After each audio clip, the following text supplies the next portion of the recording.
The land we call Palestine is situated at a unique crossroads, a narrow bridge of fertile ground, connecting the great continents of Africa-Asia with the vast Mediterranean Sea lapping at its western shores. This geographical position destined it to become a stage for the movements of peoples, the clash of empires, and the birth of world-changing ideas. Long before the great chronicles of kings and prophets were written, human beings settled this land, drawn by its life-giving rivers and its defensible hills. Their story begins not with grand armies, but with small communities learning to cultivate the earth and build permanent homes, laying the very first stones of civilization in this ancient and contested region. Among the earliest and most remarkable of these settlements is the city of Jericho, an oasis nestled near the Jordan River. Archaeological evidence reveals that people lived here more than 10,000 years ago, making it one of the oldest continuously inhabited cities on the planet. These early inhabitants were not just transient hunter-gatherers. They constructed sturdy walls for defense and a prominent stone tower, feats of engineering that speak to a sophisticated level of social organization. They farmed wheat, barley, domesticated animals, and established a way of life that would endure and evolve for millennia. By the dawn of the Bronze Age, around the 3rd millennium BCE, the region was widely populated by a group of peoples known collectively as the Canaanites. They were not a single unified nation, but rather a collection of city-states, each with its own ruler and local customs, scattered across the plains and hill country. They spoke a Semitic language, Hebrew Arabic, and developed a vibrant culture. These Canaanite cities, such as Megiddo Lachish, became centers of craftsmanship and commerce, producing distinctive pottery, intricate metalwork, valuable agricultural goods that they traded extensively with the powerful Egyptian kingdom to the south, and with civilizations across the sea. The influence of Egypt loomed large over the Canaanite city-states for many centuries.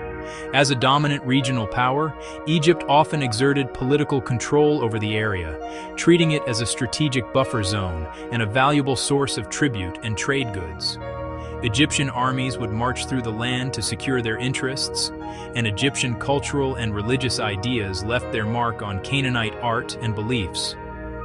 This long and complex relationship, sometimes cooperative and sometimes exploitative, shaped the political landscape of ancient Palestine, creating a world where local rulers had to constantly navigate the demands of a formidable imperial neighbor while trying to maintain their own autonomy and prosperity. The late Bronze Age and early Iron Age, roughly from 1200 to 1000 BCE, witnessed the arrival and emergence of new peoples who would permanently alter the cultural and political fabric of the region. Along the southern coastal plain, a group known as the Philistines established a powerful confederation of 5 cities: Gaza, Ashkelon, Ashdod. Believed to be part of the Sea Peoples who migrated from the Aegean, they brought with them advanced ironworking technology and a distinct material culture, evidenced by their unique pottery styles. As a formidable military force, the Philistines frequently came into conflict with their neighbors, vying for control of the fertile lowlands and crucial trade routes. To the north, along the narrow coastal strip of modern-day Lebanon, the city-states of the Phoenicians flourished. Tyre, Sidon. Their people were renowned as the ancient world's most daring sailors and merchants. They harvested the prized cedars of their mountains and developed a special technique for creating a valuable purple dye from sea snails. Their ships sailed the length of the Mediterranean and beyond, establishing trading posts and colonies, Cyprus, Spain. Perhaps their most enduring legacy was the alphabet they developed, a simple and efficient system of writing that was adopted and adapted by the Greeks, and which ultimately became the ancestor of most modern Western alphabets. Meanwhile, in the central hill country, a confederation of tribes known as the Israelites began to coalesce and establish a distinct identity. Their foundational stories told of patriarchs, a period of enslavement in Egypt, a divine liberation led by Moses, and the conquest of a promised land. Initially living in scattered hilltop villages, they gradually consolidated their power, often clashing with the Philistines on the coast and other neighboring peoples. This period was characterized by a struggle for territory and the slow development of a shared political and religious framework centered on the worship of a single deity, Yahweh. This process of consolidation culminated in the establishment of a united monarchy around 1000 BCE.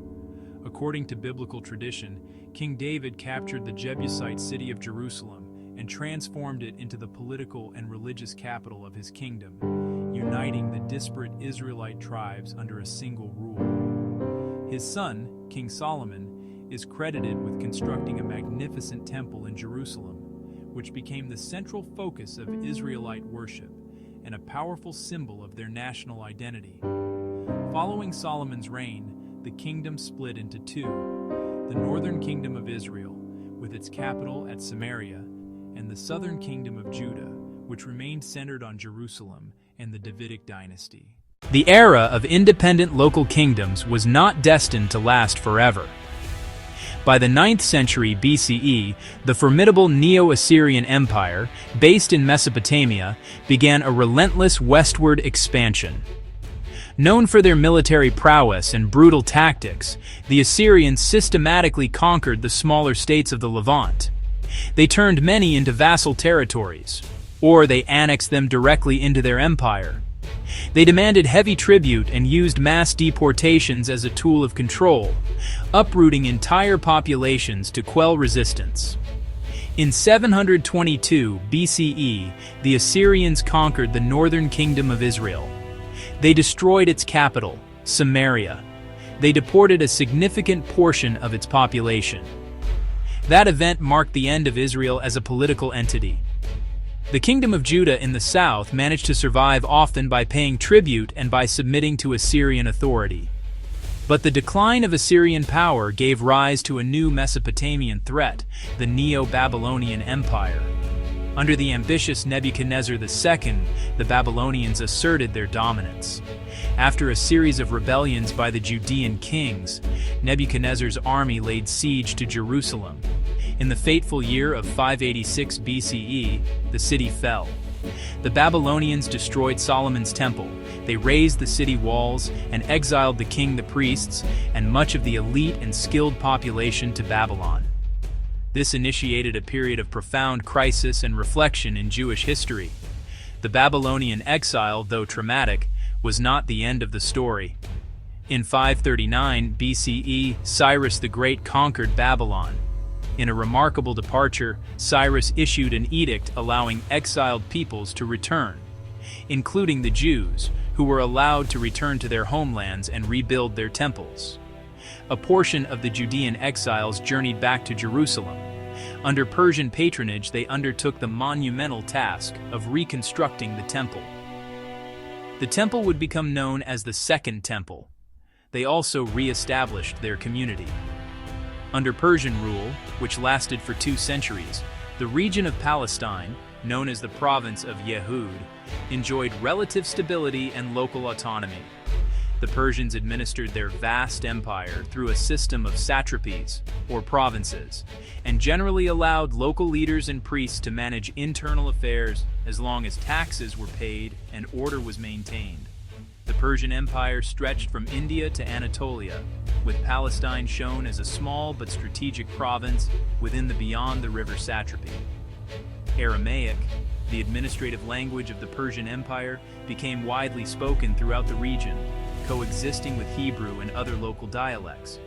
This era was crucial for the development of Judaism, as scribes and religious leaders compiled and edited many of the sacred texts that would form the Hebrew Bible. The Persian dominion came to an abrupt end with the meteoric rise of Alexander the Great of Macedonia. In a whirlwind campaign, Alexander's armies swept across the Near East, defeating the Persian Empire and reaching as far as India. His conquest in 333 BCE inaugurated the Hellenistic Age. He was a promoter of Greek culture and philosophy. Greek, koine. Greek became the language of government commerce. The educated elite new cities on the Greek model, the polis, began to appear. They influenced local customs architecture and thought. After Alexander's death, his empire was split among the Diadochi. For the next century and a half, Palestine was a battleground. The Ptolemaic dynasty in Egypt, the Seleucid dynasty in Syria. Control shifted between them. The warfare strained the local population, changing demands and loyalties, internal divisions and uprisings. The Maccabean Revolt in the 2nd century BCE, a Jewish rebellion against Antiochus IV. Epiphanes, he tried to outlaw Jewish practices and desecrate the Second Temple. The revolt succeeded. The Hasmonean kingdom was established. The Hasmoneans ruled for about a century. Internal strife left them vulnerable to Rome. In 63 BCE, Pompey intervened in a Hasmonean civil war. Pompey captured Jerusalem, bringing Roman influence. Rome ruled through local client kings, notably Herod the Great. Appointed by Rome, Herod was a prolific builder. He rebuilt the Jerusalem temple on an unparalleled scale. He constructed the port city of Caesarea Maritima. He built numerous fortresses, he built palaces, he built aqueducts. Yet his rule was marked by paranoia and brutality.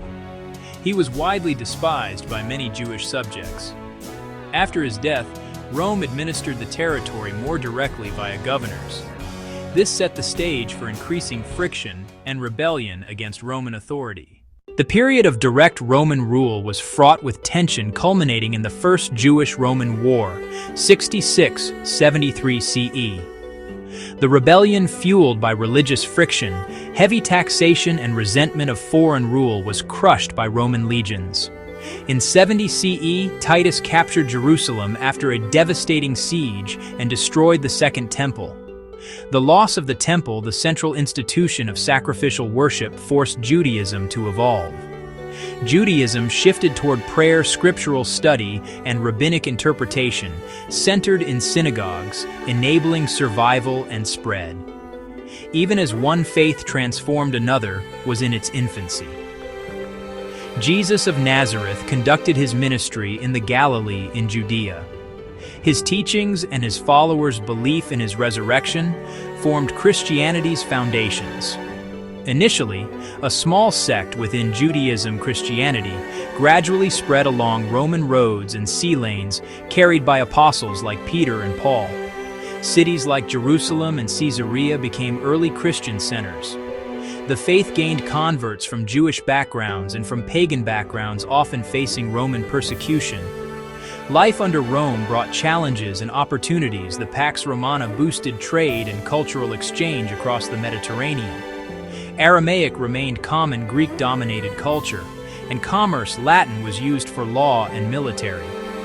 Palestine remained a cultural mosaic: Jews, Samaritans, Greco-Syrians, and growing Christian communities. Key cities: Jerusalem, a spiritual magnet; Caesarea, the Roman administrative capital; coastal hubs like Gaza linked trade to Arabia and Egypt. In the 4th century CE, Emperor Constantine converted to Christianity, elevating it to state favor. The Eastern Empire became the Byzantine Empire, capital Constantinople. Palestine's importance grew as the Holy Land. Constantine's mother Helena made a pilgrimage, identified holy sites, and commissioned churches such as the Church of the Holy Sepulchre in Jerusalem and the Church of the Nativity in Bethlehem. Map: Byzantine Palestine, showing proliferation of churches and monasteries.